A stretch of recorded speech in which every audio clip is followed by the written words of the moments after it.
தாயவள் தந்தராசாவே. அவன் எலிச்சவன் கிடைப்பான்னு பார்த்து உடனே வந்து ஒரு கல்யாணம் அக்ரிமெண்ட்டை போட்டு ஒரு கல்யாணம் பண்ணிவிட்டு அதுக்கப்புறம் அவன் டைவர்ஸ்ன்ற பேரில் வந்து பார்த்தோன்னா ஜீவனாம்சம் கேட்டு வாங்கக்கூடிய நடிகைகள்லாம் இருக்கிறாரு. இந்த காலத்தில் தான் உழைச்சி சம்பாரித்த சொத்துக்களை ஒரு அறக்கட்டளை உருவாக்கி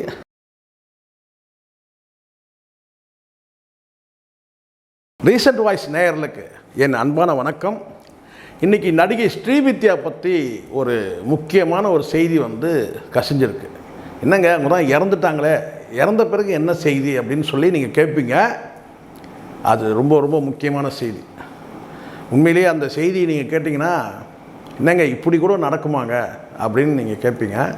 அது என்னென்னா, அந்த அம்மா வந்து கடைசி காலம் அவங்களுக்கு வந்து ஒரு ஆசை இருந்திருக்கு. வாழ்க்கையில் வந்து ஒவ்வொரு காலகட்டத்திலும் ஒரு ஆசை இருக்கும். ஆனால் இறக்கும் தருவாய்க்கு முன்னாடி வந்து அவங்களுக்கு ஒரு ஆசை இருந்திருக்கு. அந்த ஆசை என்னென்னா, தன்கிட்ட இருக்கிற கடைசி காலத்தில் இருக்கிற சொத்துக்களை வந்து ஒரு அறக்கட்டளை ஆக்கி அந்த அறக்கட்டளை வந்து பார்த்தோன்னா ஏழை எளிய மக்களுக்கு, சாதாரண நடுத்தர மக்களுக்கு வந்து ஒரு நாட்டிய பள்ளி அல்லது வந்து பார்த்திங்கன்னா கல்வி சம்பந்தமாக அவங்களுக்கு வந்து உதவி செய்யணுன்ற அந்த எண்ணம் இருந்திருக்கு. எத்தனை நடிகைகளுக்கு இப்படி ஒரு எண்ணம் இருக்குன்னு எனக்கு சத்தியமாக தெரில. ஏன்னா என்ன தான் இருந்தாலும் கடைசி நேரத்தில் வந்து பார்த்தீங்கன்னா சிகிச்சைக்கு அதுக்கு இதுக்குன்னு சொல்லி நம்ம சொத்து நம்ம கையில் இருக்கட்டும்னு நினைப்பாங்க. அப்படின்னாலும் வந்து பார்த்தீங்கன்னா அவங்கள யார் வந்து கடைசி காலத்தில் காப்பாற்றிக்கிறாங்களோ அவங்க அந்த சொத்தை ஆட்டையை போடுவாங்க. இப்படி தான் நடக்கும். ஆனாலும் அந்த அம்மா வந்து உயிர் போகிற காலத்துலேயும் வந்து என்ன செஞ்சுருக்காங்கன்னா, ஒரு நம்பிக்கைக்குரிய ஒரு மனிதரை வந்து அழைச்சி அவர்கிட்ட வந்து அந்த சொத்துக்களை கொடுத்து இதை இப்படி செய்யணும்னு சொல்லிட்டு செஞ்சுருக்கிறாங்க. இதுதான் ரொம்ப ரொம்ப கவனிக்க வேண்டிய ஒரு விஷயம். சரி, இதில் என்னங்க ஒரு செய்தி இருக்குதுன்னு கேட்பீங்க இல்லையா?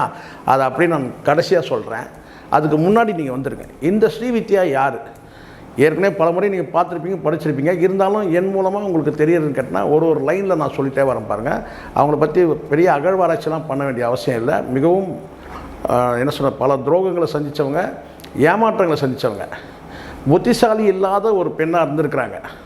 இங்கே பல நடிகைகள் புத்திசாலியாக இருக்கிறாங்க, சரிங்களா? ஆனால் அவங்க பாவம் வந்து பார்த்திங்கன்னா வந்து ஏமாறுறதுக்கே பிறந்தவங்க சில பேர் இருப்பாங்க இல்லையா? அவங்கள பார்த்தாலே சொல்லலாம், ஓ இவங்க நல்லா ஏமாறுவாங்க அப்படின்னு. அந்த மாதிரி நடிகை தான் ஸ்ரீவித்யா இருந்திருக்கிறாங்க. அதனால் ஒரு லைனில் நான் சொல்கிறேன்.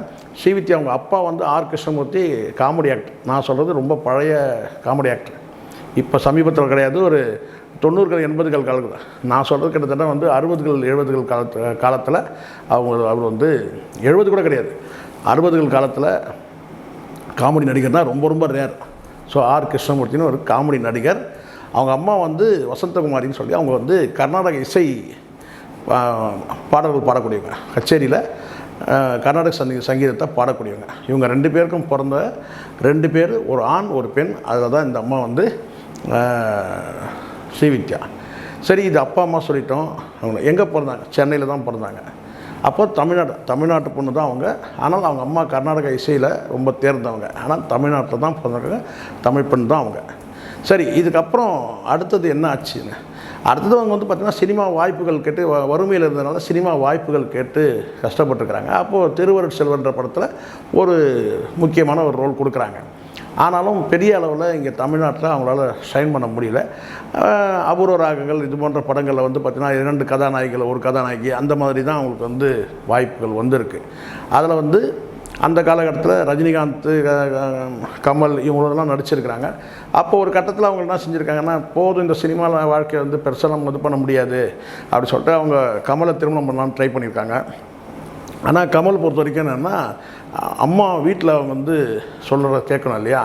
அவங்க அம்மாவுக்கு வந்து இப்படி கமலோட அம்மாவுக்கு வந்து வயது வந்து 2 வயசு வித்தியாசம். அதாவது கமலுக்கு வந்து இவங்க அக்கா மாதிரி 2 வயசு அதிகம், கூடுதலாக 2 வயசு போது கேட்டால் அப்போ மூத்தவங்களாகிடுறாங்க இல்லையா? ஒரு அக்கா ஸ்தானத்தில் ஆகிடுறாங்க. எப்படி நம்ம அதை வந்து பண்ணுறதுன்னு சொல்லிட்டு அவங்க வந்து தவிர்த்துட்ருக்குறாங்க. அதனால் அந்த அம்மா என்ன செஞ்சுருக்கிறாங்க, இங்கேருந்து ஷிஃப்ட் ஆகி கேரளாவுக்கு போயிருக்காங்க. அங்கே கேரளாவில் போனவங்க அங்கே ஜார்ஜ்ன்ற ஒருத்தரை வந்து காதலிச்சிருக்கிறாங்கன்னு சொல்லணும். அப்படி தான் இருக்குது. ஏன்னா இவங்க ஏமாறுறவங்களாம் அப்படி தான் காதலிச்சு தான் ஏமாறுவாங்க, சும்மாலாம் ஏமாற மாட்டாங்க. அப்போ போய் காதல்ன்ற பேரில் வந்து அவங்க போய் கல்யாணமும் பண்ணியிருக்கிறாங்க 78. அவன் 2 வருஷத்தில் இவங்களுடைய வந்து வீடுகள்லாம் ஏதோ வந்து சொத்துக்களை எழுதி வாங்கி இவங்களுக்குள்ள ஒரு கருத்து வேற்றுமை வந்து அது கருத்து வேற்றுமை இயல்பாக வந்திருக்கும். ஏன்னா அப்போ இவங்க பீக்கில் இருக்காங்க, ஃபுல் வந்து மலையாள படத்தில் வந்து பல படங்கள் நடிக்கிறாங்க, பிஸி ஆக்டராக இருக்கிறாங்க.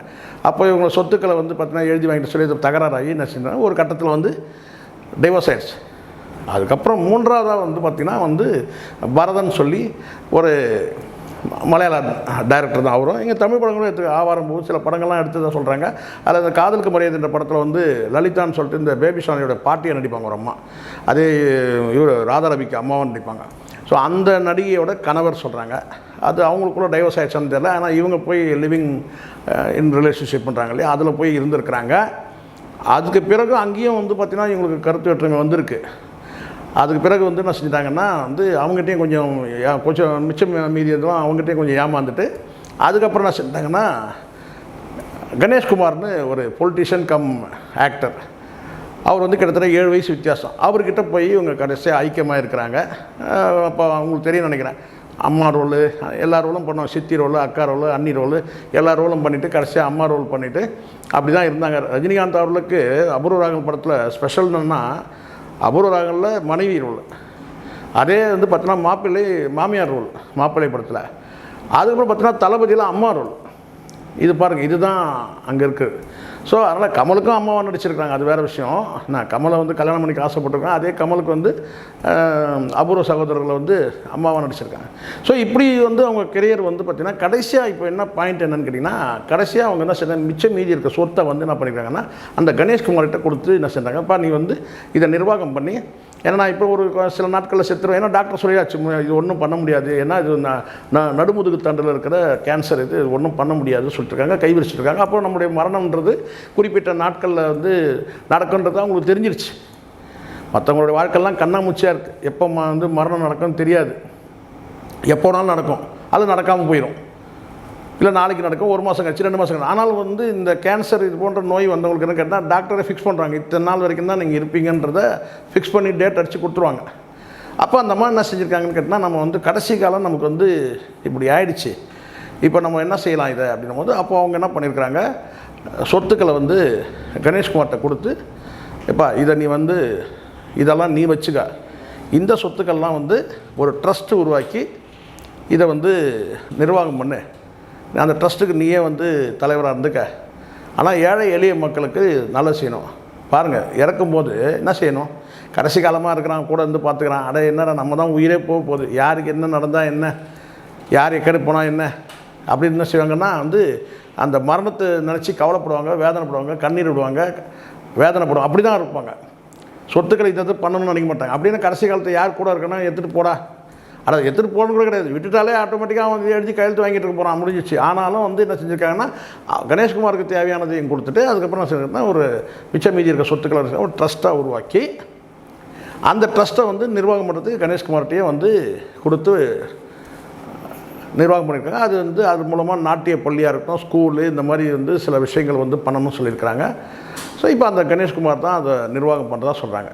அந்த கணேஷ்குமாரும் ஏமாற்றிட்டாருன்னு சொல்லி அவங்க பிரதர் வந்து யார், இந்த அம்மாவுடைய ஸ்ரீவித்யாவோட அண்ணன் வந்து புகார் கொடுத்ததெல்லாம் சில தகவல் இருக்குது.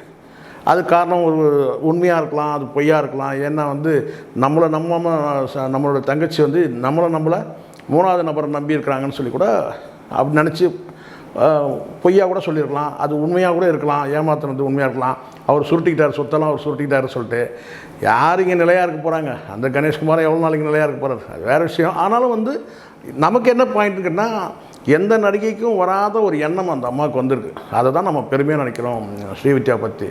மற்றபடி ஸ்ரீவித்யாவோட வாழ்க்கையில் கரடு முரடாக நிறைய சம்பவங்கள் நடந்திருந்தால் கூட என்ன நம்புறவங்க எல்லாருமே ஏமாற்றிருக்கிறாங்க. கிட்டத்தட்ட 4 பேருமே ஏமாத்தின கதைன்னு வச்சுங்களேன். அவங்களுக்குன்னு ஒரு வாழ்க்கை வந்து அமைச்சு குழந்தைங்களோட வந்து சந்தோஷமாக இருக்கணும், ஒரு தனிப்பட்ட வாழ்க்கை வந்து 75, 76 அவங்க பிளான் பண்ணியிருக்கிறாங்க.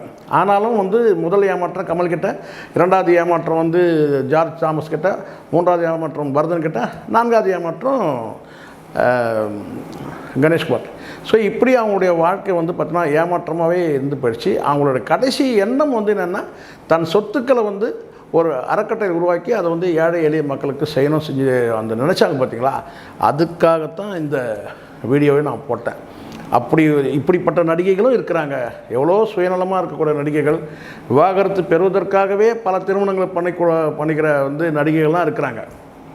ஒன்றுக்கு 4 திருமணம் கல்யாணம் பண்ணிக்கிறவங்களாம் இருக்கிறாங்க. முழுக்க முழுக்க சொத்துக்கள் ஆட்டையை போடணும், எவன் எலிச்சவன் கிடைப்பான்னு பார்த்து உடனே வந்து ஒரு கல்யாணம் அக்ரிமெண்ட்டை போட்டு ஒரு கல்யாணம் பண்ணிவிட்டு அதுக்கப்புறம் அவன் டைவர்ஸ்ன்ற பேரில் வந்து பார்த்தோன்னா ஜீவனாம்சம் கேட்டு வாங்கக்கூடிய நடிகைகள்லாம் இருக்கிறாரு. இந்த காலத்தில் தான் உழைச்சி சம்பாரித்த சொத்துக்களை ஒரு அறக்கட்டளை உருவாக்கி, அதுவும் வந்து கடைசி காலம் வந்து உங்களுக்கு ரொம்ப சோகமானது என்னென்னா, கேன்சரில் ரொம்ப உருக்குலைஞ்ச பிறகு யாரும் என்னை பார்க்கவே வரக்கூடாது அப்படின்னு ஒரு முடிவு எடுத்திருக்காங்க. கமல் தவிர தன்னை வந்து யாரும், ஏன்னா கமல் தான் மானசீகமாக அவங்க வந்து விரும்பியிருக்கிறாங்கன்றது தெரிய வருது. ஏன்னா கமல் ஒருத்தரை தவிர மீது யாரும் என்னை வந்து பார்க்கக்கூடாது சொல்லியிருக்கிறாங்க. கூட நடித்த நடிகராகட்டும் யாரும் வரக்கூடாதுன்னு அப்படின்னா காரணம் என்னென்னா, அப்போ மனதார காதலிச்சவங்க. இப்போ உடல் ரீதியாக பல பேர் அவங்கள வந்து பயன்படுத்திகிட்டு இருக்கலாம், ஆனால் நமக்கு அது நோக்கம் இப்போ அதை பற்றி பேசுறதில்லை. ஆனால் கமல் மட்டுமே வந்து கடைசி காலத்தில் தன்னை பார்க்கணும்னு சொன்னாங்கன்னா அவங்க வந்து மனதார அவங்கள காதலிச்சிருக்கிறாங்க அப்படின்றது தான். அங்கே காதலும் கூட பார்த்திங்கன்னா ரொம்ப உறுதியாக ஸ்ட்ராங்காக இருந்திருக்கு. கமல் எப்படி இருந்திருக்காருன்றது அது வேறு விஷயம், அது ஊரறிஞ்ச விஷயம். ஆனால் கமலை வந்து இவங்க வந்து ரொம்ப தீவிரமாக காதலிச்சிருக்கிறாங்கன்றது தெரிய வருது. அதனால தான் கடைசி காலம் தன் உருக்குலைஞ்ச உடம்பை வந்து வேறு யாரும் பார்க்கக்கூடாது, கமல் மட்டும்தான் என்னை கடைசியாக வந்து பார்க்கணும் அப்படின்னும் சொல்லியிருக்கிறாங்க. ஸோ இதெல்லாம் வந்து அவங்கள பற்றி வரக்கூடிய செய்தி தான் அவங்க தெரிஞ்சிருப்பீங்க. ஆனால் நாம் நினைவில் கொள்ள வேண்டியது என்னென்னு கேட்டிங்கன்னா, அந்த அம்மாவுடைய எண்ணத்தை மட்டும் பாருங்கள். மற்றபடி அந்த பணம் வந்து உள்ளபடியாக அந்த சொத்துக்கள் போய் அவங்க ஏழை எளிகளுக்கு போய் சேர்ந்துதா சேரலையா, அதை நிறைவேற்றினாங்களா இல்லையா, அப்படி நிறைவேற்றலைன்னா அதனுடைய பாவம் அவங்களுக்கு போய் சேரப்போகுது. அதை நான் பாவம் புண்ணியம் நம்புகிறேன், அதெல்லாம் அது போய் சேரப்போகுது. ஆனால் அந்த எண்ணம் சொல்கிறேன், தான் சொத்துக்களை வந்து கடைசி காலத்தில் வந்து பார்த்திங்கன்னா வந்து ஒரு பொறுப்பாக யோசித்து இதை வந்து ஒரு அறக்கட்டளை உருவாக்கி ஒரு ஏழை எளிகளுக்கு வந்து பயன்படுத்தணும்னு நினச்சிருக்காங்க பார்த்தீங்களா.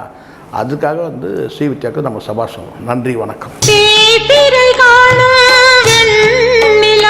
இது போல பல வீடியோக்களை கண்டு மகிழ எங்களது ரீசன்ட் வாய்ஸ் சேனலை மறக்காம சப்ஸ்கிரைப் பண்ணுங்க.